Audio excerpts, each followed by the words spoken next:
What's going on? It's your boy KJ Slay in the building, man. Y'all can find me on the book at KJ Slay. It's KJ Slay, space Slay. Instagram, same thing. YouTube, all that, man. Go follow me, you know what I mean? CDC on the rise, legacy on the rise. We here. Yeah, I'm here with my guys, Vigilante and DJ Rolladeks, man. What is going on? What's poppin'? Where y'all from? Try rep. Utica, New York, 315, stand the fuck up. Yeah, from the UT. Shootica. Sorry, I had to. Just one time. All right, so why don't you guys tell us how you guys got started in the music? Yo, it's crazy. You want to tell them? You want me to tell them? Yeah. All right, so like 2 years ago, right? Probably a little bit longer than that. November of like 2018. One of our mans had called us and was like, "Yo, we trying to make a rap group. You guys with it?" And I say, yeah. At first, I was like, I hadn't rapped in a long time, like, and I didn't even believe in myself, really. And so Norm was working at Remington at the time, and I can remember Dex. Like, yeah, Rolladeks. Rolladeks. Let me say that. Government's out there, yo. Yo, my bad. So let me run that back. So about 2.5 years ago, we constructed a group. I got a call from I can't even remember who it was. To be honest, I had a group. Two-Tone, I think it was. Yeah. And it was like, yo, I want to make a rap group. And I was like, all right, bet. I was like, I'm with it, whatever else. And, yo, Rolladeks was at work at Remington at the time. And I can remember, like, the whole group chat going nuts until, like, 5 o'clock. Yo, when's he going to be in here? We trying to spit these bars for him. Boop, boop, boop. So, yeah, that's how we started it together. I've been rapping, though, since I was, like, 9. Yeah. Like, oh, wow. Placement. I've been rapping since I was in placement.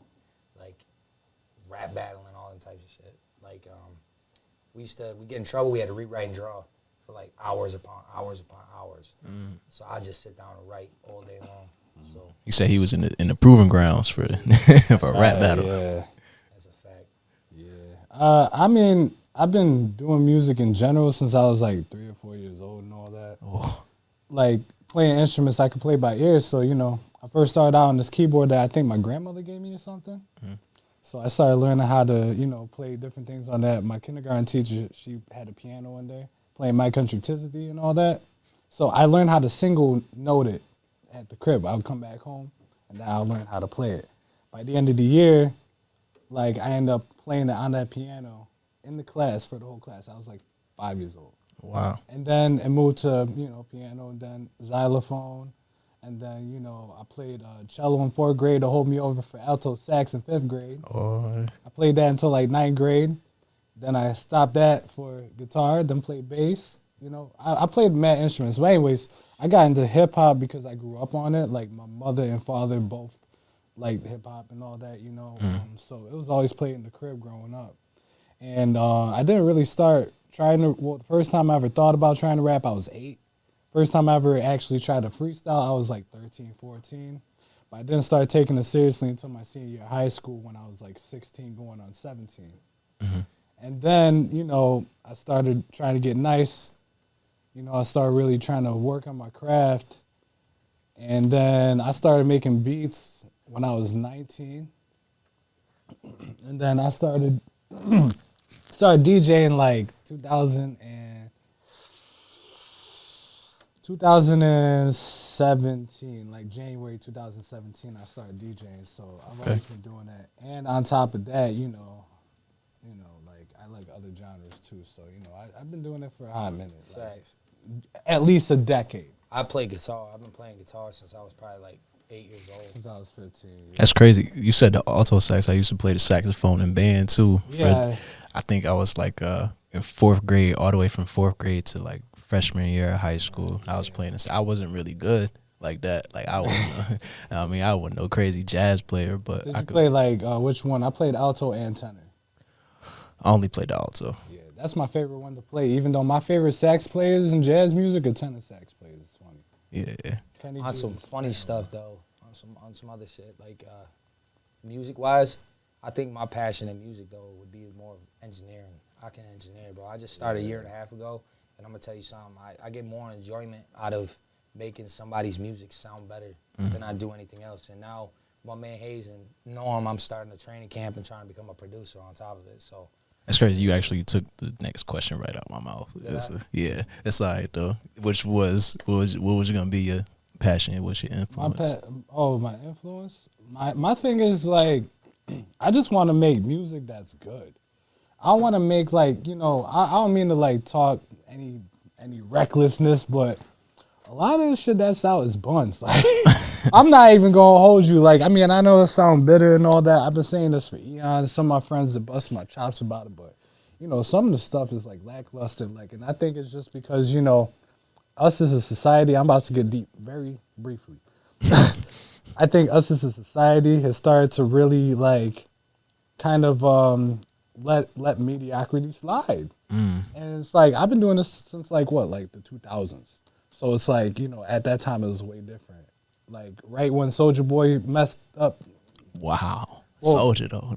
Well, I mean, Soulja Boy. Look, he did make it so that we was Big able to, Soulja. you know, market our stuff better, like with YouTube and all that before monetization.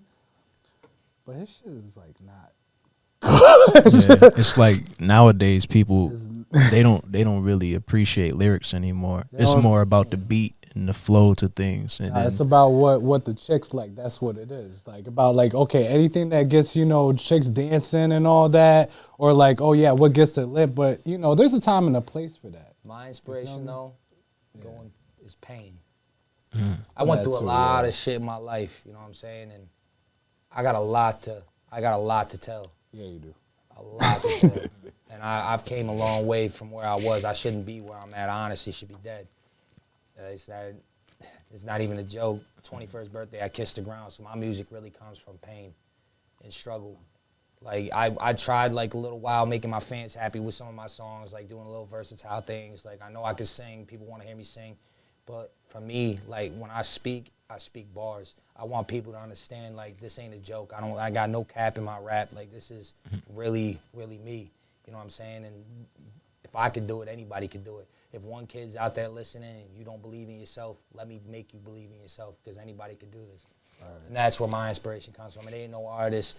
I've done competitions where people are like, yo, you can't even put Vigilante in a box. They don't know if I'm what like race I am, and that's what I want. I don't want people to know who I am, really. I want you to hear what I have to say and feel what I have to say. And that's where the passion comes out. You know what I'm saying? And like when I go in engineering, like that's what I go for. I'm gonna get you sounding right. I want you to sound, I don't care, the voice is gonna come out, the beat's gonna be enhanced. You know what I'm saying? And I've been working hours upon hours to do that. You know what I'm saying? So Yeah, and on top of that too, like I remember when like we was first like working on music together. And I remember you being like, no, I think like, yeah, you were telling me that like, you know, you wanted to like really get it all out. And I was like, yo, put it through your music and all that. It took me a long time to really like accept that fact, you know. I went through life, you know, like I was starting out, people were starting to see my name. There's a different type of feeling. I wanted my people to really like, my fans to really like, you know, give them what they wanted. And then it turned into where I couldn't accept it. Then I got few cats that I was making music with, you know what I mean, and my mojo got switched up, and, you know what I mean, and I'm finally getting it back, working with my man Hayes in these last projects, and I finally feel like myself as an artist again, because that last joint that I did, The Process with Hayes, that's on all platforms, by the way, The Process, Vigilante, look that up on all platforms, Spotify, YouTube, SoundCloud, anywhere you go, you can find that. YouTube, it's on Hayes the Perp. Yeah, that song right there was the first time where I was like, yo, I'm me again. You know what I'm saying? Like, I went from like singing and, you know what I mean, trying to put pain and trying to infuse it together. It just didn't work because it wasn't me. And now I'm just back to my aggressive nature. I mean, that's how I battle. I'm in your face when I'm battling you. I mean, you can check it. Yeah, I stumbled the last couple battles, but I'm in New York City. Like, I'm not battling in hometown. I'm battling against kids from the Bronx. My first battle was from a kid from Philadelphia. Like, I'm from Utica, New York. Like, you know what I'm saying? You know how crazy that is? My first battles in New York City, in Harlem. You know what I mean? So the pressure was there. Like, I'm literally bringing the 315 to the city. Yep. You know what I'm saying? Like, so for me, like, that's where my passion comes from. Once again, it's pain. And I can deliver it more than most because I went through a lot. You know what I'm saying? Right. Oh, I noticed that you said you didn't really have a lot of influence like other than yourself, but there wasn't any artist that influenced you with music. Jadakiss. Oh, you said it quick. Okay. Jadakiss, Like Nas. Jada. And he from New York. Yeah, Jada, Nas, So is it. Jay. You know, they're probably my 3 New York rappers. I feel like New York has the best rappers, and I'll say that. I don't any part of New York. We all now at this point with all this, what he was saying, with all the mediocrity, we're all trying to find the New York sound. But the New York sound's been the New York sound since the beginning. We need to bring back them 90s feels. We need to bring back them early 2000s. Right. That's when people were really getting lit and having fun. Right now, it's just about, you know what I mean? Like, I know the life of having to deal and do shit like that, you know what I mean? Like, there's kids out there that still have to do that, you know what I mean? And music back then, when I listened to, like, Jada on the streets, that shit really, like, honed me, and it was like, yo, I'm messing up in a way. It made me think different. Now it's cool to be, it never was cool to be an addict. Now it's cool to be an addict. Let's pop some lean. Right, yeah. Let's pop some Molly. Let's do this. You know what I mean? It was never cool. The street codes never changed. If you a fiend, you a fiend. That's just that simple. Right. You're going to get served at the end of the day. Like, you know what I mean? It's not real anymore. We're just, I mean, that's what that next song I got, like, these rappers don't scheme no more. They just market. Facts. Right, like they just market. It's all about marketing. If you know how to market with the system you at, you can be famous. Yeah, you can't be like you can't be bragging about like doing something that detrimental. It's like it's like all right, cool. So you're gonna gonna get lit off of Xannies, and then next thing you know, while you knocked out each and every time, you're shorty going over to some other dude's crib. Not only that, there's snakes in the grass. You could be knocked out, and your right-hand man could be robbing out your pockets. You got millions of dollars. Exactly. You run around with stacks of hundreds like this. A couple of them stacks come up missing because you zanned out. Like, it ain't cool to be on drugs. It's not. It's not. It'll never be. Like, I'm telling you from, like, a child of an addict, it's not cool to be on drugs. You know what I'm saying? Like, it takes, there's certain people in life that really, it takes their life. And the long-term effects, too. The long-term effects, like, I mean, because, that's the thing. It's like music, like, it's funny about hip-hop music, though, or just music in general, because, like, music helps keep you grounded, but at the same time, though, it's kind of like they end up, like, influencing each other. It's so weird, like, like the rock star lifestyle back in, like, the 50s and 60s when jazz artists was using heroin. That was a big thing with, like, guys like Miles Davis, Charlie Parker, Chet Baker, Bill Evans, all those guys. And then, went to, like, the rock stars where, they were, same deal, heroin would be in there. But, they were drinking all the time. They were doing cocaine and all that. Everybody thought it was cool. And then, it gets to, later on. And now it's like, lean, Xans, Percocets. Like, and it's like, yeah, it might be a cut your hook, whatever. But it's like, yo, like, little kids are going to hear that. You know what I mean? If I'm going to, like, say something that, like, a little kid going to hear, it's like, I'd rather talk about, like, something with more substance and not about a substance. Like, if I'm going to, I might make a reference like, oh, yeah, like, I smoke beats like a crack pipe or something. You know what I mean? Something stupid like that, but, you get the gist. I mean, but, like, if you think about that, too, you remember the Pac movie when he just got out of prison, right? And he was standing in front, he seen himself on the TV when he was in front of the president was talking about him. Remember? And his mom said, you got the leading voice now. He was like, oh, maybe it's time for me to back off. She's like, you got the leading voice. Us as musicians, that's what happens. Yeah. Once you start making it to that stardom, everybody sees you. So these little kids want to be you, especially when you got hundreds of thousands of dollars driving in $200,000 cars. So if you talking about doing drugs, that's how they think they're going to make it to be you. Exactly. So the industry's just letting in all these guys, you know what I'm saying? And nobody's stepping up and saying, yo, that ain't cool no more. Right. You know what I'm saying? J. Cole does, though. Oh, J. Cole definitely Besides, does. I had a guy point that Or out. J. Cole does. He 1947, well, I've arrived. He don't, yeah. What was it, 1972? What did he do? It was the one where he dissed them all. It was like 19 something. I know it was like, I thought it was like, 1942 I arrived, or I thought it was 1970. I don't know. But if you out there listening, that's an amazing song. Just find whatever 19, you just type that in J. Cole, you'll find it. He breaks that down for you. You know what I'm saying? He breaks that. Your music isn't going to be timeless if you talking about drugs. Yeah, that's a fact. If you ain't got real substance in it, it ain't going to be timeless. Just stick to the weed and brew, you know what I'm saying? Sometimes not even that. timeless songs, like, you know what I mean? I'm talking like something that'll last forever. Think of a Pac song. There's songs from Pac that'll last, till the earth. You gotta, done, you know what I'm saying? You gotta be a different breed of person to have a memorable and actually good one-hit wonder. You know what I'm saying? Like, what's that joint? I know it's not a hip hop song, but "Steal My Sunshine" by Len came out in like '99 and all that, right? That's a good ass song. Like, I'm not gonna lie. Like, I like the production on it. I ain't ashamed to say that either. Yeah. Like, that's the thing. Music is music, man. Like, we gotta, like. You know how they got the red flag things going on now? Yeah. Yo, my red flag. Trend. Yo, I'll say this, man. Like, here's a red flag. When somebody just pigeonholes himself to just one type of music and not trying to expand the realm to other ones. You know what I'm saying? Like, let's just put it this way, right? Yeah, I do the hip hop shit, but I also, like, I'm in a metal band too. Like, you know what I'm saying? Like, I play bass and shit.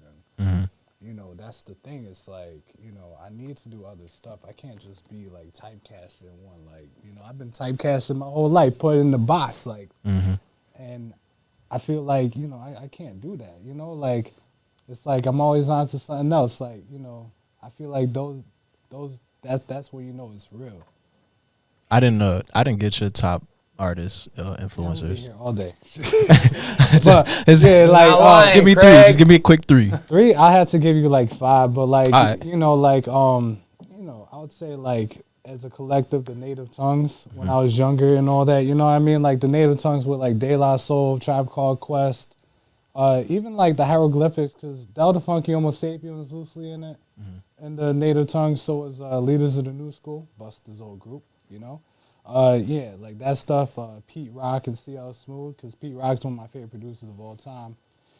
What's that, Reminisce? And that's my shit. With the Tom Scott sample, Yes, I know that. We was talking about, I really got that from Streets Volume 2, the NBA game. But right. That's where I really got that from. That was my shit. Yeah, man, Jay Dilla, Madlib, Q-Tip is a producer, Lord Finesse, Big L was one of my major influences.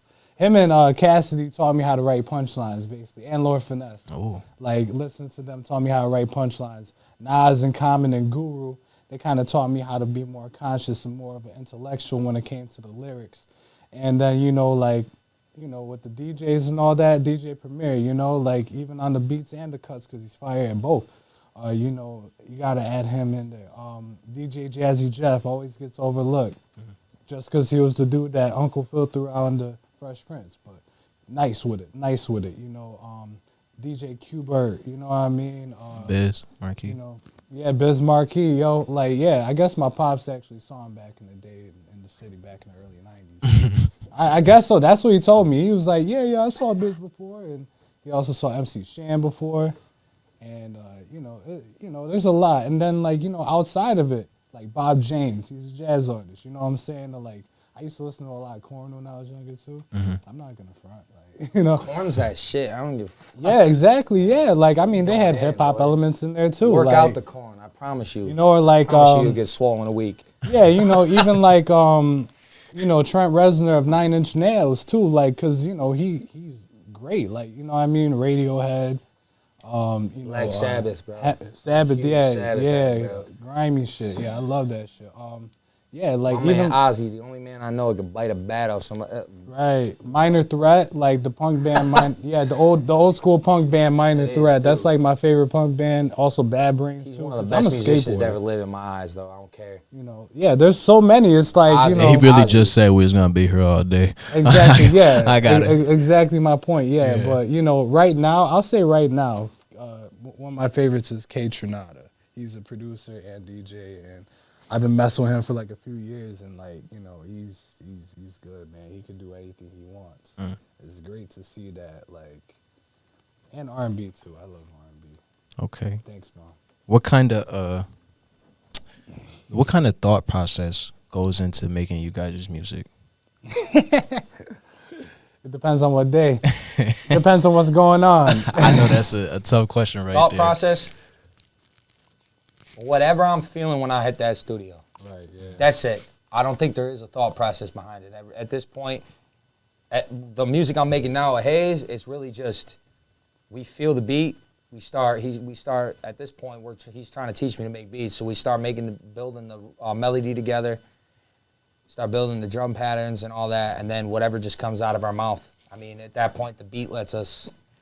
So you don't do any type of writing or anything? I write a lot, but I write with the feeling of whatever that track's giving me. Mm-hmm. If I feel like it's a sad track, I'm gonna write something sad. If I feel like it's a hype track, I'm gonna write something hype. If I feel like it's angry, I need to be aggressive, like come out my bag real quick, I'm gonna do that. It really, the thought process at that point is just bars.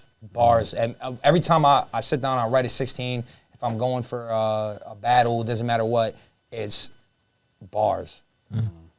My bars matter more than anything. Right. Because if I say something stupid, it's gonna portray stupid. If I, you know what I mean? And believe it or not, there's people that'll tell you when you listen to one of my tracks, like one that I go in, you have to play that back 2-3 times. Like, yo, did I catch that? What he just said? No, hold on. Let me run that back real quick. Sometimes the stupid shit be hitting sometimes, but like you could say some simple dumb shit like lemonade was a popular drink and it still is. Something like that. Like, and it'll hit people. People nowadays, they like dumbed down version of music because they could catch on to it faster. Yeah, I think that's a red flag. It's a red flag for me too. Because I mean, I don't like dumbing it down. I don't like dumbing down my music. You know what I'm saying? Like, at the end of the day, like, there's 8 billion people in this world. Yeah. If I have 1,000 fans that are making me money, they're gonna like. I want them to like what I am doing. You know what I'm saying? Because if I dumb something down, that's not me anymore. You know what I mean? Like that's my thought process. Bars. I want you to have to run that back. It's more. It's more rewarding being smart. It's not about even being smart. I just want you to run it back. You know what I'm saying? I want you to really like, especially them ones where I use a huge word and then I come in and I break that word down and then bring it back. Mm-hmm. I want you to be like, yo, let me run that back because I did not hear that. Now that's another view. That's another play. It's a strategy on it. But on top of that, you actually like want to know what that means more. Especially if you say it, you deliver in a way that's fire to where that like it's like, oh, that was crazy. What did he just say? Yo, hold up. Mm-hmm. You're not even listening to the next 4 bars. Mm-hmm. That one bar hits you so hard that you got to run that back, and then you worry about the next 4 bars. Right. That's probably going to do the same thing. That's the feeling I want, you know what I mean, when I make a track. Right. And I did a long time where when I first started, it was really like that. I was making, like, song after song like that, and then I dumbed it down. And like I said, then I was listening back to my music, and it was fire, but I'm like, yo, I don't like it. See what I'm saying? Mm-hmm. So my thought process in all of it is I'm going to write how I want to write and how I'm going to like it. I'm going to market it to the right people. I'm going to figure out how to market it to the right people that want to hear this, and then we'll go from there. You know what I'm saying? But at least I'm going to make and be happy with the situation, with the song I made. You know what I mean? Mm-hmm. Yeah. So bars matter. Yeah. And I would say my thought process is scatterbrain, man. It's kind of like... It's kind of like just throwing a shirt in the crowd of 1,000 people to see who catches it, and you just toss it literally, you know. Like that's kind of how it is. But usually, what I do, like how it starts if I'm just doing it myself, I start with the beat, you know. Like maybe I hear like a joint on YouTube or whatever, right? Or maybe I'm just like, you know, fuck it, I'm just gonna go through these records I haven't got to yet. Mm-hmm. You know, slap that on the turntable, maybe start going through, and then, you know, if I find something fire, you know what I mean, I start spinning it back a million times, you know, trying to catch it again, turn down the pitch, slow it down, you know, or, you know, it might just be something I use, I just snag, or, you know, maybe I just have a melody that I woke up with, or whatever, right? And so then I put that down, you know, put the drums to it. I just kind of just let it flow naturally once I get, you know, in that zone. He's seen it. And, you know, I just go right into it, and then, you know, start trying to have it to where, like, it evokes some type of feeling or emotion to where, like, I can kind of see, like, a music video to it, like, in my head. I should have said that. So that's kind of, like, how I try to make my beats. And then when the rhymes and all that, you know, just filling in the pocket, you know what I mean? Like, whatever it's talking about, and then try to be clever with it. So, like, I try to... you know, sometimes I do this weird thing where, like, sometimes I can't write to the beat that I'm working on. So I might find a different instrumental that's similar to it, and then I'll write to that instead. It's weird. Like I've been doing that for like a year or two now.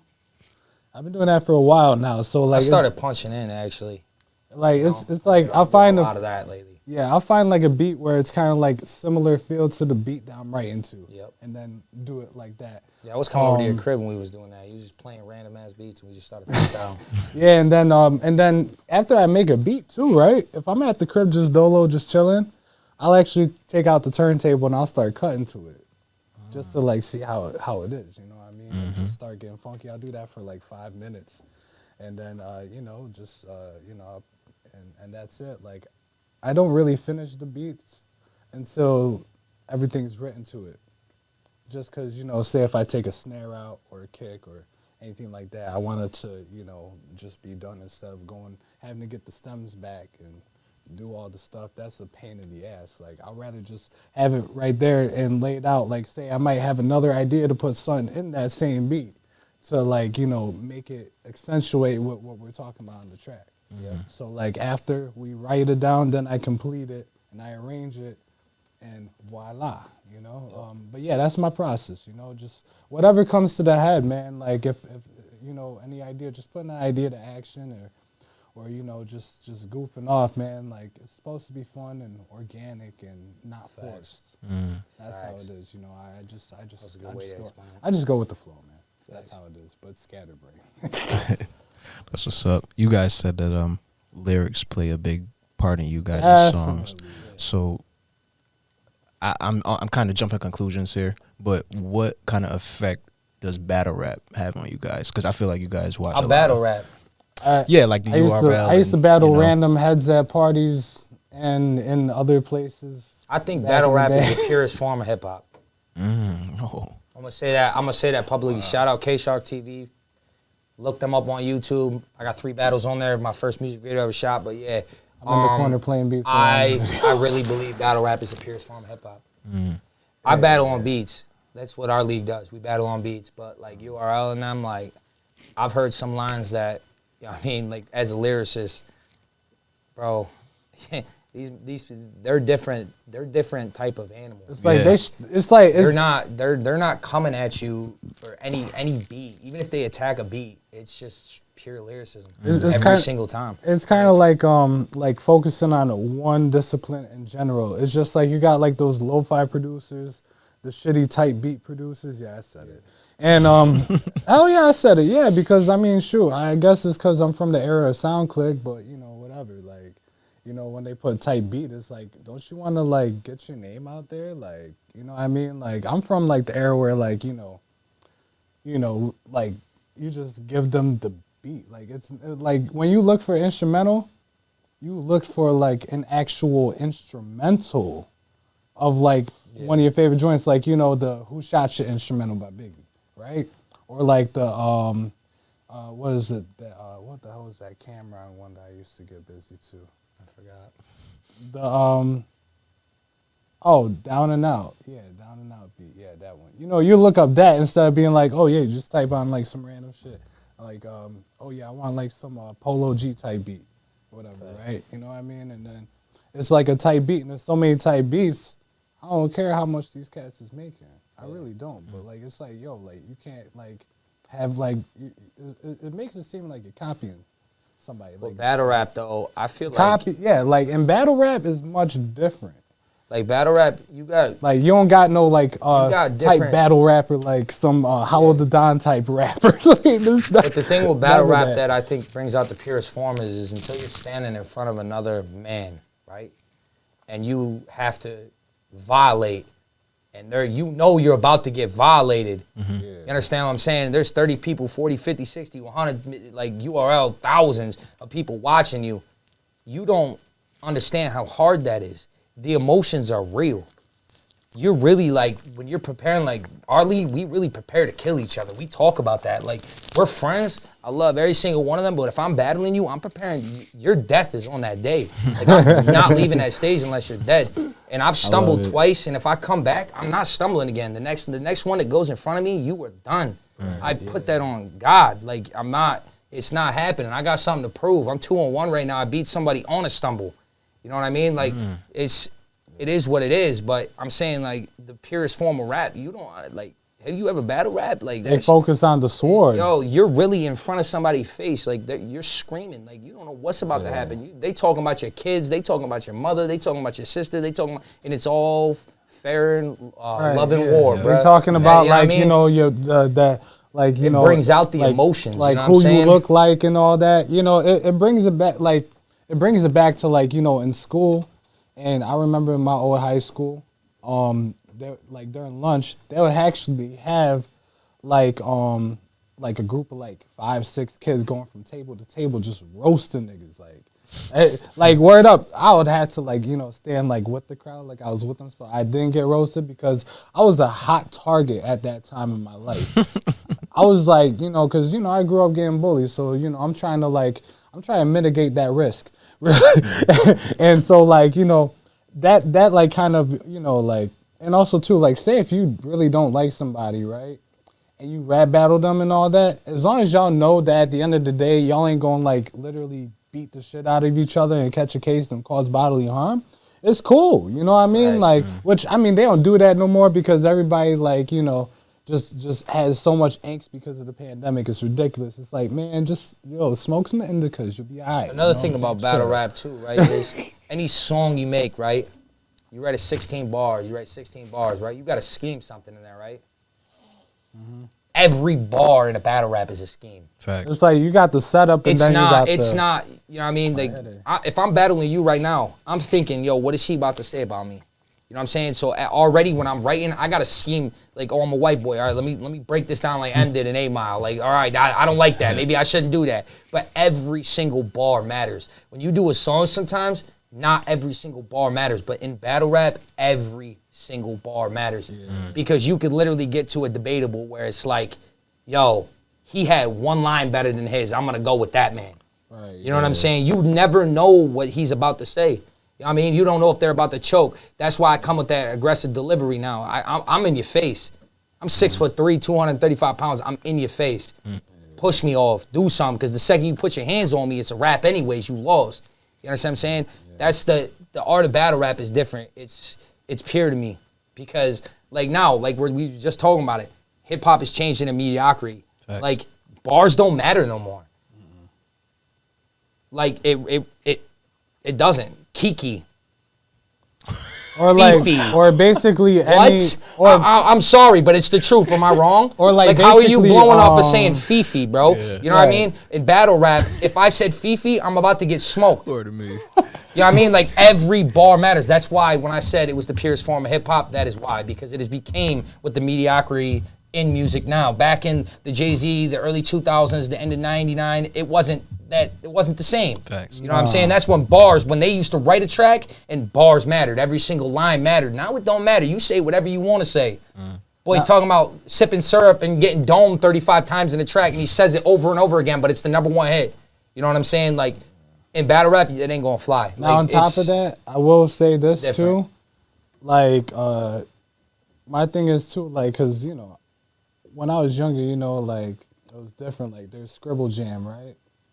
And so, like, it's really different, even with, like, just the beats, like, you know, and, you know, K-Shark doing the battles over the beats, right? Yeah, it's not just K-Shark, though. Let me say this before I there's also... Shout out Cypher City TV, shout out So Crooked. There are 3 big battle leagues in New York City that are doing their thing. K-Shark TV, So Crooked, and Cypher City TV. Look them up. We actually, our league battled all 3 of them, or 2 of them, both of them.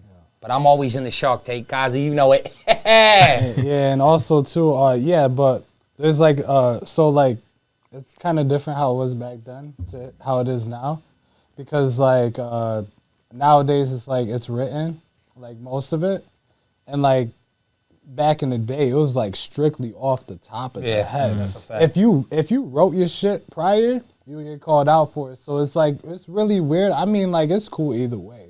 You know, you got to think about footage nowadays. Yeah, you know what I'm saying? It's cool either way. Like, when way, you're in front of a camera now, you really got to be on point. Like, there's battles where if I'm stumbling, like, and I apologize to my opponents because I felt bad because I'm trying to give you a classic. Yeah. That's what I'm going for. When I step onto a battle, I'm writing for a classic. If I stumbled, it's because I didn't prepare right. That's on me. You You know what I'm saying? So nowadays, I give it the props. You know what I mean? Back in the day, freestyle was cool, but that's when people could actually freestyle. Right. Let's be real. Yeah. Like nowadays, you have to write. Some of us get months to terrible. prepare. Yeah, but somebody that in the only zone, brings you're out like, better footage. You know what I'm saying? If you watch a URL battle where they freestyled, one of them freestyled and the other one wrote, right?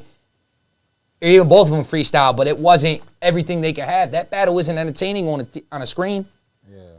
But if they prepared for a month and they came in there and they knew every step, every movement, how they were gonna do this, you're like, holy shit, like, that's a fucking classic. Unless you get a Understand what I'm cat, saying? unless you get a cat that like is very good at rebuttals and picking somebody apart, like around the spot, like guys like Supernatural, like Supernatural and Juice and I was gonna say Charlie Clips. Charlie Clips can. But pick that's it the up. thing. When you're writing Like, in battle rap too, they tell when I started learning how to start doing battle rap, actually writing it, you have to leave openings in there. Yeah. You know what I'm saying? To where you can freestyle something in the crowd. So you might write 4 bars, but that 5th bar might just be a freestyle that you're about to, you use a word that you can rhyme with anything that's going on, and then you freestyle that off, and then you can bring it back into your written. You know what I'm saying? It spices things up, and that's when you get the, oh my God, did you hear that? Crowd, and then they can't talk. That's because in those moments they really like wrote perfectly and they had it planned perfect.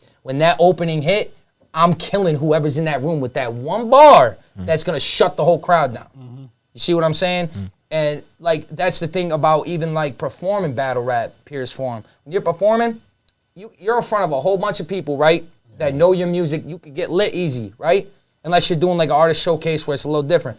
Battle rap, it's not like that. You have to engage that crowd and pull them in. You're like in the line. So even the performing part of it is the purest. Like it's harder to perform as battle rap because not only do I have to be in your face, but I got to pull the crowd in somehow to get them to get engaged, and that's how I'm gonna win. Crowd presence or not presence. Your aura is a big thing in battle rap, but it's your like lyrical crowd roasting. participation is huge. That's what gets judged on top of your bars. It ain't just that. It's your delivery. It's the crowd participation. It's your aura, and then your bars. Performance. Like what You know what I mean? about, Because pick and do it apart. if somebody stumbles and you can fix that and come back in with your delivery, you could still win that battle. as well as talk about that stumbling too. Yeah, you could even, You like I bring it said, up, yeah, use it you against could, them. yeah, that's what I mean. Like, but that's the thing. I learned my last battle that, as a battle rapper now, I gotta watch what goes on the internet and what I say, because I got something used against me that I didn't even know I put on the internet, and I almost punched him in his face when he said it. You understand what I'm saying? So I was like, yo. So after it was said and done and over with, I had to message him like, yo, how'd you find that out? When he told me that, I couldn't even be mad because I did it to myself. You see what I'm saying? But there's things that people say that you're about to, you might smack somebody. You know what I'm saying? You really got to hold that composure back, and you know what I mean? Or you're just going to lose anyways. You know what I mean? I already knew I lost that battle, but when he said the shit, it was like it was overkill. It was almost like I wanted to, you know what I'm saying, like knock his ass out. So, but me as a man, I say, you know what? My man Kaiser paid a lot of money for this event, you know what I'm saying? And it was a big time event. It was league versus league. So I was like, you know what? Let me just step back for a second, let him finish his round off, and then let me recoup my thoughts. And I'm gonna be honest, the last couple battles that I stumbled, it took something out of me, you know what I'm saying? So even just down to battle rap, and that verse that I write is more important than 30 tracks I just recorded. It took something out of me that, you know what I'm saying, like I couldn't get back, I feel like, as a musician. You know what I mean? Until I come out there and show them who the fuck I really am, I'm not going to get that back. So battle rap to me is just the purest form of hip hop. It hurts the most when you lose. It hurts the most when you lose. It means the most when you win. And overall, it's the hardest writing you ever have to do. Yeah, like battle rap, like would always get me inspired to like write. If I had a writer's block, I just watch some old rap battles like with like Iron Solomon, Soul Khan, Hollow the Don, No Can Do, Dirtbag Dan, Madness, Critical, Immaculate, The Source, all these cats.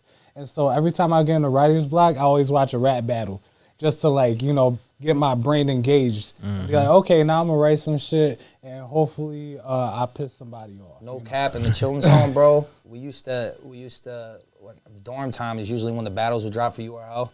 Yo, we would go get lit. The staff would we would all sit up by the door, bro, and they would set up their phone on like a little step stool, bro, and they would let us watch the battle raps. We'd get lit, start yelling at each other, bro. It was like the NBA Finals when the battle rap came on.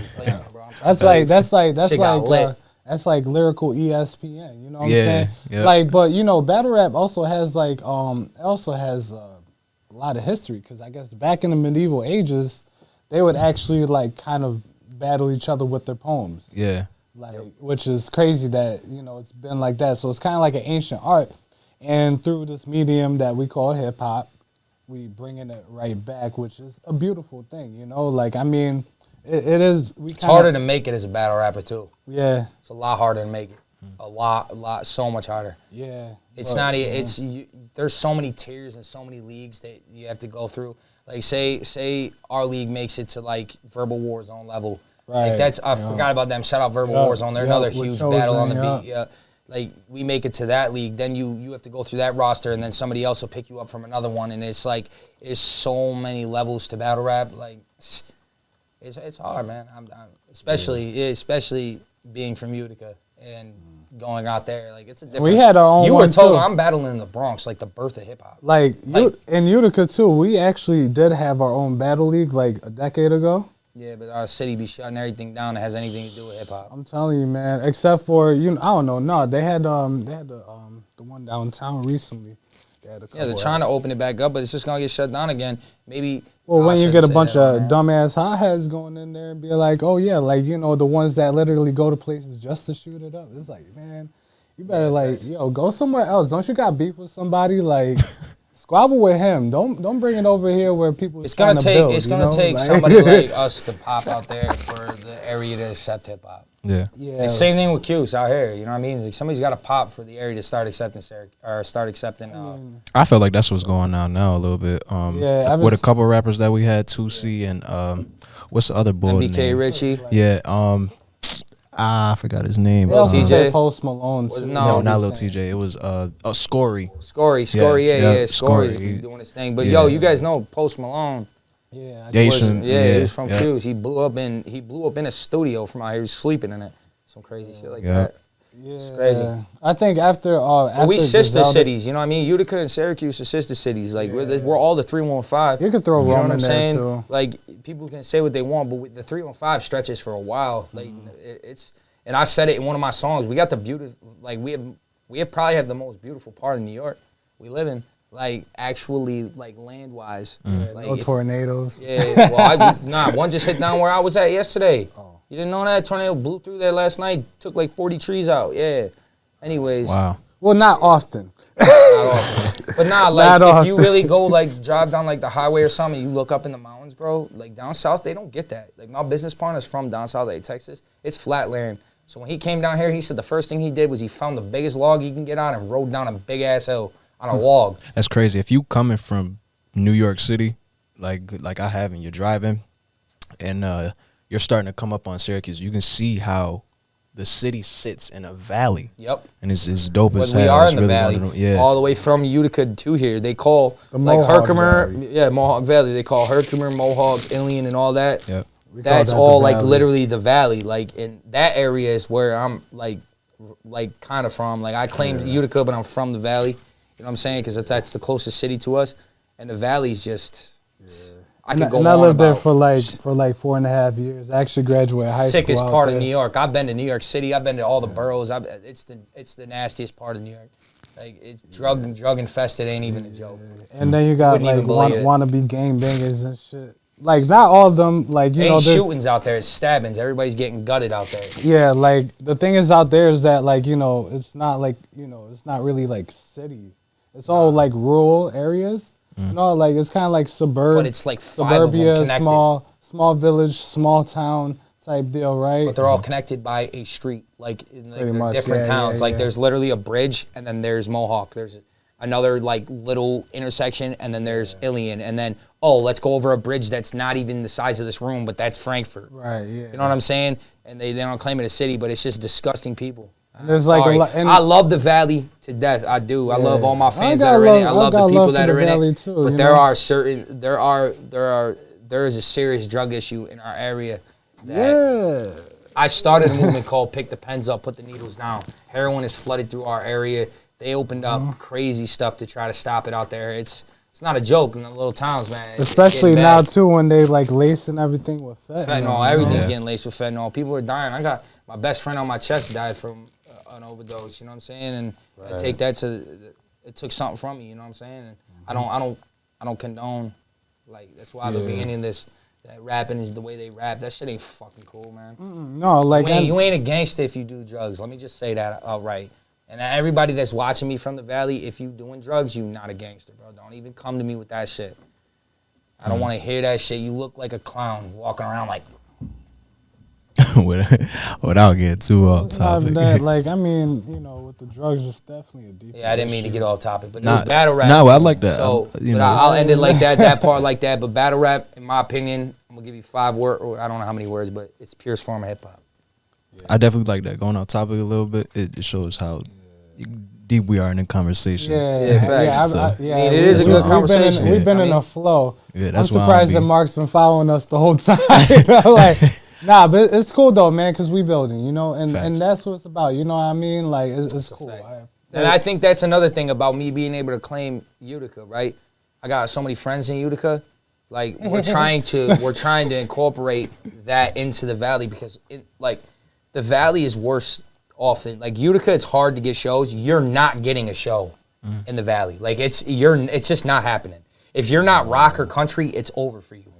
But there's more hip hop heads in the Valley than there is rock and country. But they're not having it because there's all these politics saying that we're gonna bring drama and all this. Meanwhile, you go to Main Street in Herkimer and there's nothing but crackheads on the whole street. See what I'm saying? Yo, I used to like bum. Yo, I used to. This is something serious. I used to bum bogeys every night from people up front of the bar. He's saying growing. That's what I went off of it. You know what I'm saying? Growing. That's why we're trying to grow. We're trying to grow as artists and as people to bring light to that area. Maybe we can start putting change. Because I said this before on a live video, I'm pretty sure that no one else is going to bring change. These cops aren't going to. These mayors aren't going to. It's going to be people like us that are going to bring the change. Yep. And if I have to be the voice, because I'm one of the only like Valley rappers that are left, like for real, think about that. There's not many left. There's a couple of us. Shout out K-Sav. And that's about all I know. You know what I'm saying? But I'm just saying. There's a lot of them. It's just, you know. They all fell off. You know what I mean? Not everybody. Ty the Tyrant. You know, there's Mini a lot Blaze. of. Let's Shout just out put Mini it Blaze. this way, like, you know, because it's the same with me. Like, I'll be straight up about this, right? Like, literally, like, with music, I haven't been active literally this whole year. And the reason being is because, you know, I went back in school. And, you know, I know a lot of people was probably pissed off that, you know, I didn't send no beats or have no verses or nothing like that. But at the same time, though, it's like, you know, music doesn't always pay your bills. Nope. And so with that, you have to, like, you know, you can't just put all your eggs in one basket. I mean, some people have been able to do that. They're successful, but everybody has different life paths. So with that being said, the way he said that, music don't pay your bills. It's also very expensive to make. So you should be supporting your local artists. Exactly. And, yeah, like, you know, even if they're doing it and they don't need to go to a studio and they have it right in their own place, they need loot to do that. You need loot to have a phone. You need loot to have a laptop. You need loot to have a microphone. It cost me legitimately $8,000 to have a studio where I'm at in my house, and it's not even the best. Like, it's expensive. I spent you know what I mean? Like, it's expensive. And I spent a few $1,000s on just my records. I mean, and you just got to look at our area. If we're going to build and grow, I'm going to say this. I love my area, and I'm building and growing for y'all. So my kids can grow up in a better area, so your kids can grow up in a better area, so everybody's kids can grow up in a better area. If we don't get light out here on these dark times, we're never going to come out of it. And also, hence, that's why I'm a vigilante, team vigilante. If you want to be a vigilante, that's what that means. You got to step out of the box and do what you got to do to save yourself and everybody around you. Right, yeah, and you know, like as I was saying, right, like, you know. My bad, bro. No, you good. Well, you know, the thing is that, you know, I had to go back to school because, you know, I did have a job. You know, they let us go back a year ago, actually. And so, you know, what am I going to do? I'm a homeowner. I got a car. You know what I'm saying? Like, I need to pay this shit. I got to do something. You know what I mean? And, Yeah, I was making guns. I could actually talk about guns. But I never did, because I was making them. I wasn't shooting them. I was making bro. them. He said I was COVID. at That's the why. essence. He said COVID. I was just expressing why he thought that Why you it lost wasn't. your job. Nah, Remington went out of business over the gun issues and gun laws and all that. You can look that up. Well, what happened too, like, you know, they changed hands and all that. You know, they had some things going on with, you know, the bankruptcy thing and all that. It changed hands, and then, you know, it terminated us. I mean, we're able to, you know, get called back, but I was like, you know what? Fuck this, man. I'm gonna change my life. This is a time to change my life in one way. And he worked for the light of the whole valley. If anybody knows the valley, it's from Ilian Remington, and my man Rolladeks worked there for almost a decade. Just so you know, too. For almost a decade, yeah. Thank you, man. For 9 years. And, you know, I was like, you know what, let me get something I actually want. Like, I mean, you know, I ended up getting a paper in the mail saying I can go back to school. I'm like, I bet. I was actually ahead of the game, like more than everybody else that was registering to go into class. So, you know, I'm doing cybersecurity right now. I'm only doing a 1-year certificate, you know, because I kind of want to just, you know, get my certs, hop out there, learn the whole, like, as much as I can, because I also knew that, you know, the hands-on stuff would be more important than what I know in that field. So, you know, I'm in the Honor Society right now, and I'm also in the Cyber Club as well, so I can gain more knowledge. And I got 8 weeks left, and then, you know, I'm going to try to, you know, get a good position after that, and hopefully I'll be all good. And plus, too, I got a dog now as well, you know, I got a little puppy.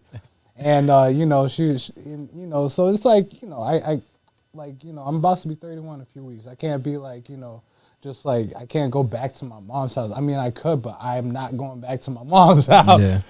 You know, like, so, you know, that's the thing. Like, I can't rely on music with that. Have I been paid for music before? Yes. But, you know, is it enough to, like, pay bills? Nah, it's not. I'll say that publicly. I haven't been paid for music. What would y'all say is you guys' biggest achievement musically? I got a few. Oh wow! I got well, to me, like, you know, I do have a trophy for like a rap contest.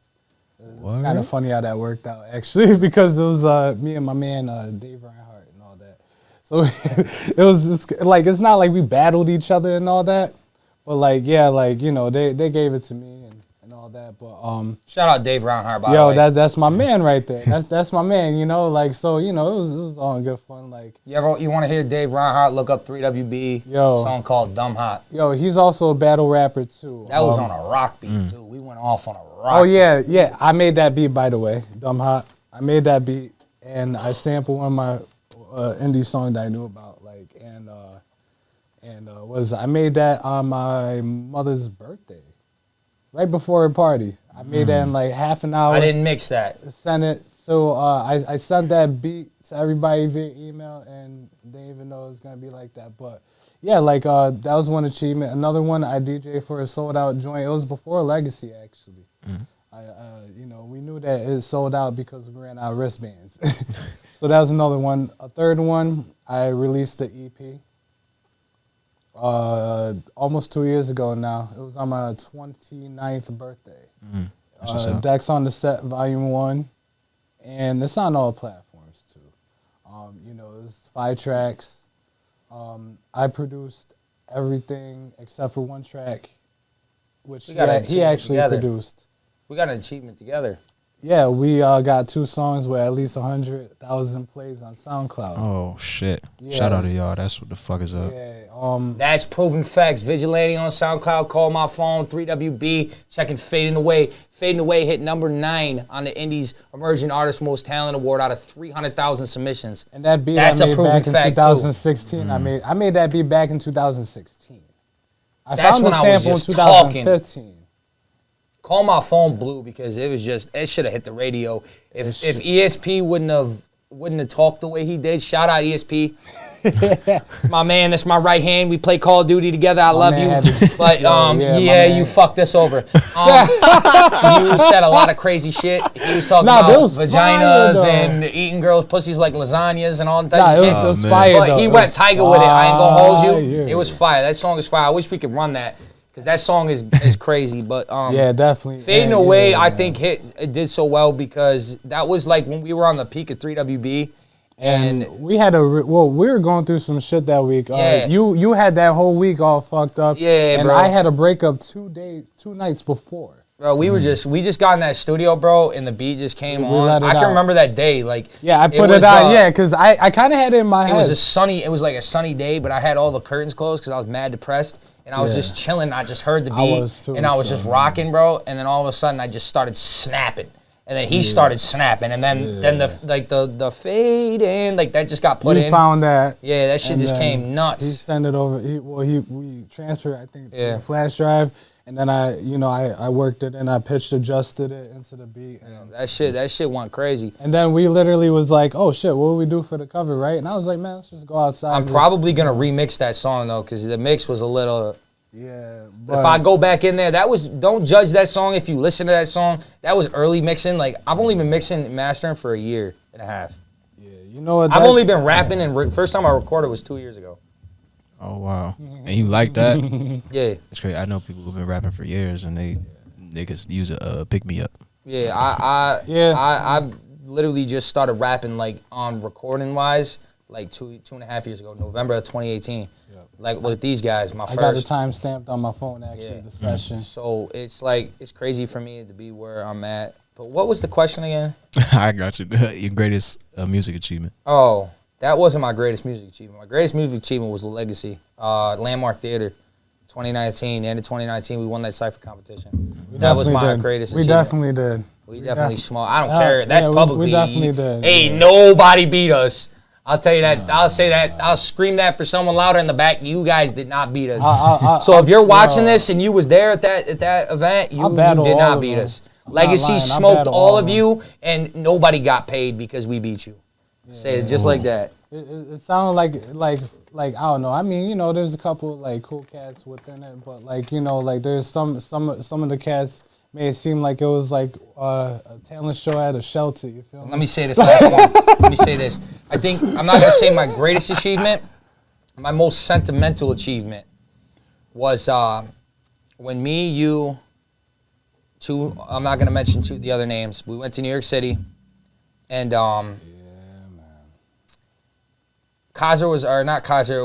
Q Mason was up on stage, and they were doing a cypher, and they were like, yo, anybody else got bars? And I got up there and I spit that cypher.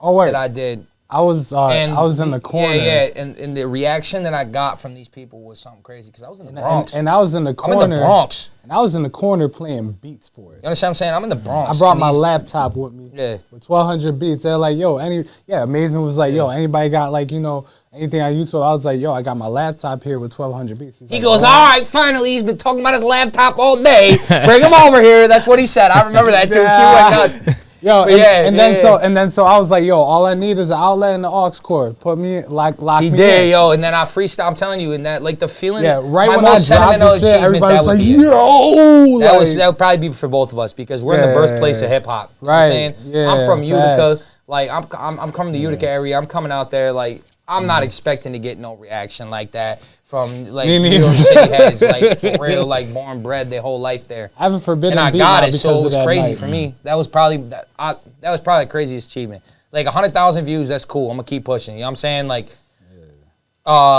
even the cypher competition that we won at the Landmark, that's cool. You know what I mean? We'll keep pushing. But when you get something like the validation from people like that, that's something that you take with you, like. Yeah. Went with me farther, and especially them asking me from there to start battling, and now battling in New York City. But that's my biggest achievement is having my first battle from the 315.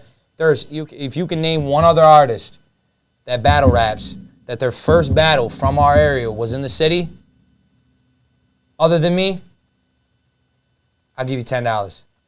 Just $10? That's just it? $10. Yeah, I couldn't even get the 100. I'll give you 100. Nah, I can't. I ain't gonna hold you. See what I'm saying? I'm trying to think so right now. So in my eyes, that is the biggest achievement, and I'm gonna put that on record. I'm the first 315 artist to take his first battle in New York City and win and get the kid to quit rapping. Remember that. That's facts too. Word. Yeah, and he wasn't even from New York City. He was from Philadelphia. Let's talk about it. Wow. But yeah, like not only did I put the 315 on my back, I put New York on my back for my first battle to beat Pennsylvania. Oh yeah, also too, I wanted to add a little note too. K-Shark TV, shout out Kaiser Sin. So I was playing beats right in the corner, and everybody's going nuts on them. Right, I have a forbidden beat because of that now. And then after that was all done, I packed up my shit. Right, and then actually, there's like some beats playing. I was like, man, I wanted to get on this damn mic the whole fucking time. And I remember, I think it was VVS Verbal. He literally looks up at me, he was like, yo, this nigga can spit too? What the? I was like, yeah, you know. But not. That's the reaction we be getting, though. No, he really be getting that. Norm be getting that because he be producing sometimes, he be playing beats. And like all of a sudden he'll just start rapping. Facts. Everybody like, yo, this man can rap too. Where'd that come from?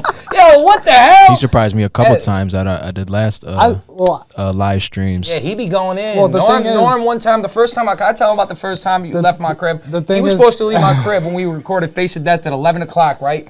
I'm laying on my couch, Two Tones laying on my couch, right? This boy spit verses until like 3, 4 o'clock in the morning. He was supposed to be gone in 20 minutes. Yeah, bro, I passed out to him rapping and he left and I woke up on my couch. I think I spit like, yo, what the fuck? He spit like 4,000 bars. I spit for like, I think like a couple hours, yeah, actually. You did. Hayes don't let him remembers sleep. the time. He's got an iPhone. Hayes remembers the maxed time. out lyrics. Yeah, Hayes remember. Yeah, my man Hayes was sitting right near us. He remembers one time. It was like the first time I actually met Dave Reinhardt, right? And you brought him because I met him through you. Y'all came to the shop, at the barber shop, and I was playing beats. And I played beats for like 5 hours with not a single one repeating. And I didn't have that as many beats at the time. I think I only had like maybe like 800 at the time, maybe. I had less than 1,000. And literally for like 5 hours. And then I think y'all called.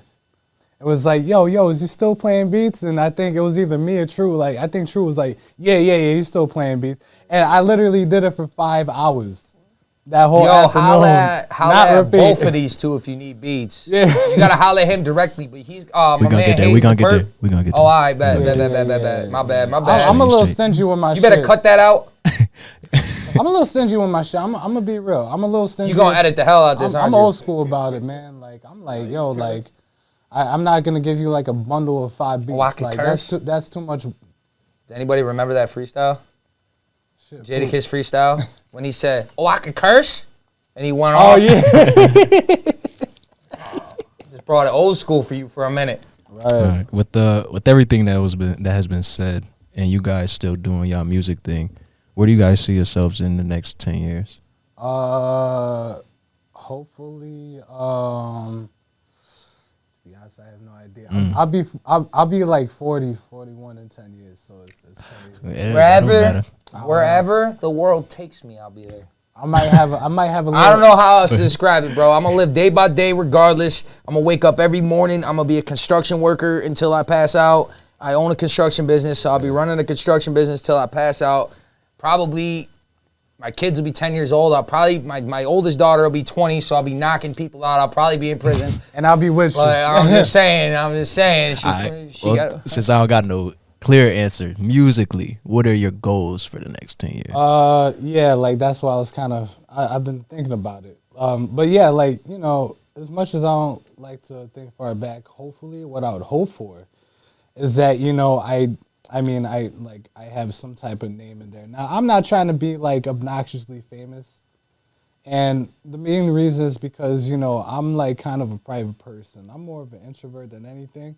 And I don't want it to be where if I go to the grocery store, I got people up my ass like, yo, leave me the fuck alone. I'm trying to get the damn bananas right now. I got to check and see which ones is ripe. Like, can I just get my oat milk real quick? Like, come on now. But, you know, it's just, you know, I would like to, you know, at least have some type of like, I guess like notoriety and respect too, to where, you know, I could actually possibly make a nice, honest living off it. I don't need $1 million. I really don't. Like, I mean, I just, you know, just enough to sustain, you know what I'm saying? And, you know, if that's not in the cards, then all right, cool. I'm gonna be, you know, doing my tech stuff and, you know, living life and hopefully get like some bomb-ass honey buns by my side with, you know, probably like a cute kid or two or 8, you know, it doesn't, I don't have a kid. Well, you know, like that's going to influence the music because that child, I'm going to teach them how to make music. I got songs for my kids. Hopefully make another project, you know, like I want to make another project. I've been saying that for like over a year now, but I do want to drop like more singles, be more proactive with it, but you know, I still got to get my shit straight with school first, and then I'm gonna try to get back on the bandwagon after I land myself a good job. So Okay. 10 years musically, where am I gonna be? Well, I hope I have enough fans to make money out of music, so I don't gotta keep doing construction, being that construction worker I don't want to be anymore.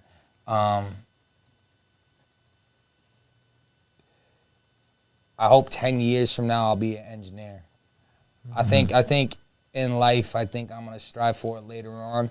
Is I'm gonna take engineering more serious and maybe work for a label, try to apply at a label, get an internship, freelance out of a studio, do what I gotta do. I think 10 years from now, I definitely want to be making music. I'll be doing cybersecurity for Atlantic Records. I'm trying to become a barber for real. So hopefully 10 years from now, I'll own a barbershop with a studio inside it, and I can actually be able to do everything I love all at once. So 10 years from now, I'll definitely be there 10 years from now. I'll give you that. That's 100% a fact that I'll have a studio and a barbershop 10 years from now. Well, that's a hopefully 2,000% fact. My wife even wants to, she wants to do cosmetology. We want to open up something together to where our kids can come and we can work together and have a business together because she wants to be a boss bitch, as she says it, you know.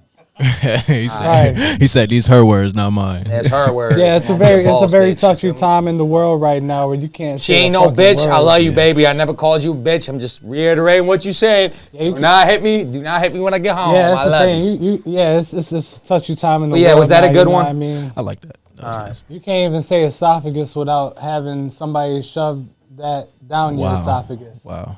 Exactly.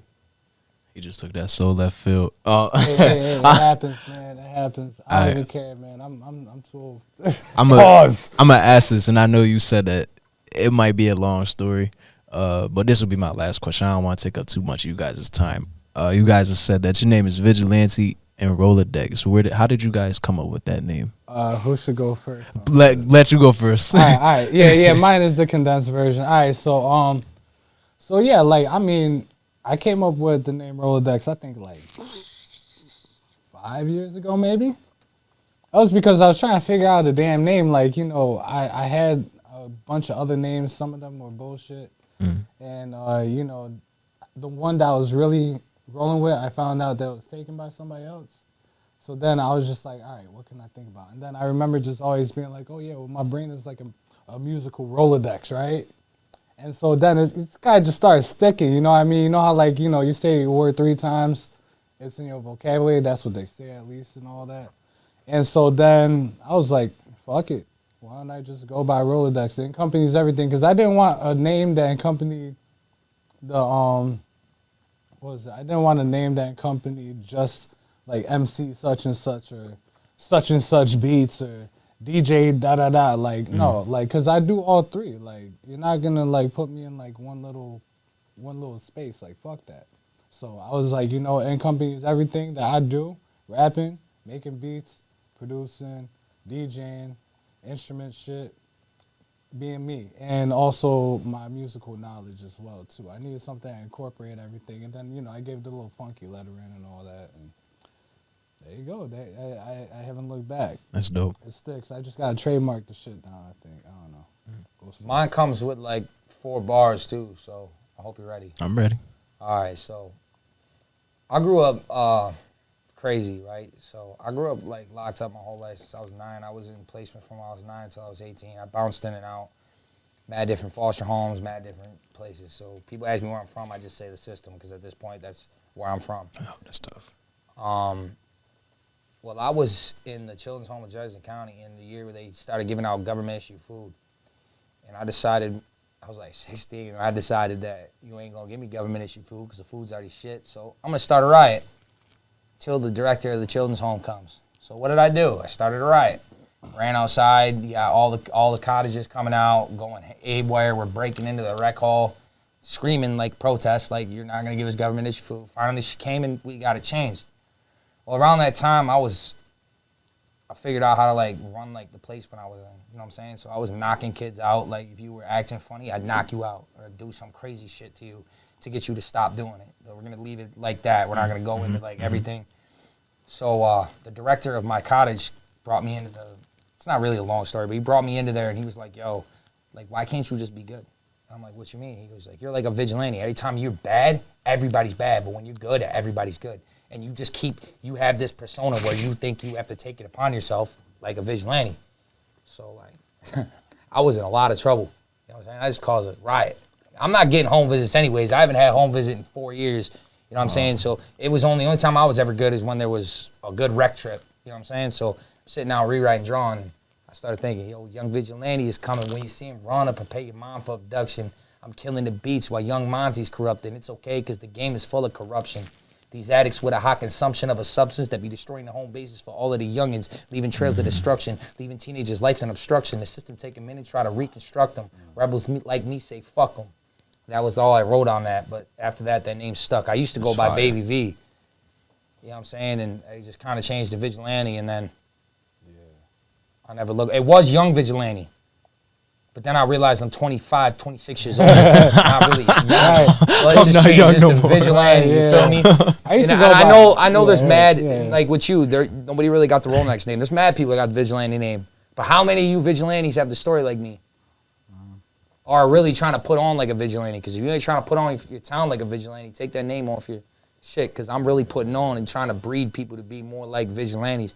Because it's, like I said in the beginning, it's only going to be us that changes this world. We the people. Also, and I got a song. We have a song, 3WB, called We the People that talks about that.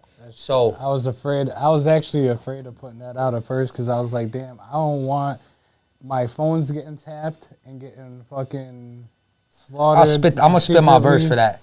Can I do it? We'll get to that. Oh, you going to let me spit? I mean, if my guy allows it. But yeah, if you would like to record or go over a song that you can. Yeah, that one, that We the People, I said, we're taking life for granted. Not at the moment. Oh, not at the moment? All right, I got you. Like after, when he comes back in, we'll talk about it. Yeah, we don't even got to record it. He could cut that. I can spit it for you afterward. Okay. You feel me? I just want you to hear that because that's like what I was talking about. We had a deep conversation. Like, that shit really talks about that, like how the world is and how we need to change it. If he does, this will be the first time. Yeah. It'll be the first time that somebody's done this like a cappella. That'd be so official. But I'd like to do it like after the interview, and then we could roll out after that. So. You know what? I actually always thought that like in my head, how you got the name was because one, you were a fan of Batman, and two, because of your aggression on the microphone. You know like what's when you crazy spit about on that? the track, you got like such an aggressive delivery. I feel you. A vigilant delivery on the mic. And so. But you know where the Batman thing came from? It came from everybody else. Because when my name became Vigilante, they were like, yo, that's a superhero. So who's your favorite superhero? The only person I could think of was Batman. You know why? Because I want to be as rich as Bruce Wayne, and I want my lyrics as feared as Batman. That's it. It's simple. That's why everything you see in my studio, Batcave Studios, like, I really believe that. I want to be as rich as Batman, and I mean Bruce Wayne, and I want to be as feared as Batman, straight up. I don't want you to think that it's going to be sweet when you come in front of me with battles. Like, I'm far from sweet. But I'm also not violent. Like, you know what I'm saying? Like, it's just I'm just one of them people that I'm just trying to live peacefully. I'm trying to make it through life, and I'm trying to make a change and an impact while I'm here. Yes, sir. Yo, Vigilante and Rolladeks, man. Let the people know where we can find y'all. Well, I do got a Facebook, but fuck Facebook. Instagram, Rolladeks, all lower letters ROLLADEKS. I also have a Snapchat too. Hit me up on the Snap.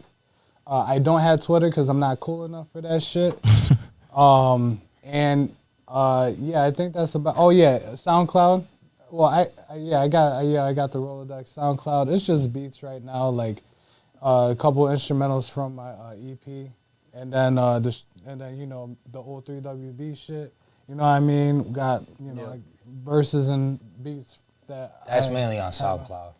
Yeah. So shit like that. That's where you can find me. But social media, Facebook, you're not gonna hear shit from me. Instagram, hit me up. Snapchat, hit me up. It's looking like a Tinder graveyard right now, but hit me up. Yo, you can find me on all platforms. Vigilante, Vigilante, for all the music platforms, including SoundCloud. You want to get me on Facebook, go to my Vigilante Official, Vigilante Official. IG, it's Vigilante_315. Okay. Oh shit, I just remembered. Yeah, you can just Google my name and you can find it. I'm I'm not bullshitting. Literally, just type in Rolladeks and you will get to my album, which is on all platforms. I told you we were Google. going He to give you said an Google interesting though. interview, though. He said Google. I never heard of that before. It's because I did it. That's how I know. You can look up anybody's name, anybody rap name. If you really look it up, you can find them on Well, Google. the thing is, Type I it in. look just to see if, like, there's anything I missed, like, pertaining to me, Like, Yo, I right do now, that though, I sometimes. want y'all to go look up Vigilante and go stream that song, The Process, by me and Hayes the Perp, because I'm telling you something, you missing out on Fire. some balls. Yes, sir. And that beat, too, is crazy, yo, them drums. Hayes the Perp, hit him up, beat Drums stars, kick holes in baby. your chest, boy. Beat All stars. right. There go KJ Slay in the building, man. There y'all have it. We got something real nice for y'all coming up by Vigilante. We gonna let him do his thing. And we out. All right, off my single, or not my single, but the whole team's single, 3WB. I said, we taking life for granted, letting youngest starve and causing destruction to our planet. We walk around closed-minded like we ain't got a part in this damage. The government like Thanos, with a snap of a finger, half the population will vanish. Pollution about to turn half of the world into Atlantis. Even nuclear warfare starting to threaten extinction. Pollution everywhere, like in the air or even in the water that we drinking. And drugs full of poison that y'all slinging. But y'all pharmacists still giving y'all drugs that burn your brain cells, call them arsonists. I know they're going to try and off the kid if they let a song get out as hard as this. That's why I'm targeting the marketing and pharmaceutical companies. And I know I sleep comfortably after I expose the world for what it is, because y'all slaughter family, women, and little kids to keep the lavish life that y'all live. This shit is sick, which is starting to cause world riots and suicide pilots and all this violence and an increase of destructive climates. Change comes from we the people. Even the barter system is turning to the root of all evil, making it hard for us to see each other as equals. The mental health getting overlooked, the budget cuts. What the fuck? I feel like giving the school system an uppercut. This shit got me more sick than rotten guts.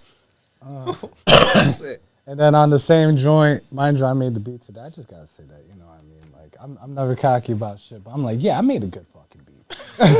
But yeah, I was like, don't open your eyes too wide when you wake up. Another world war, and it's just starting to shake up. Better take cover under covers with your lover. Lock your front and back door, board them up, close the shutters.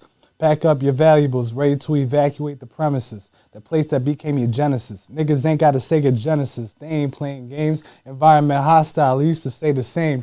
I'm in the city where the serious shit gets taken as a joke. Can't blame it on the loud pack that they smoke. Everybody's slow rising mentally, like they back in the previous century, realizing what they should have eventually. I'm guessing it was meant to be just like that. Your whole quality of living different, just like that. And you must fight back, or you end up as another toast from Nightcaps. Rolladeks. Remember that. Change starts from us, we the people.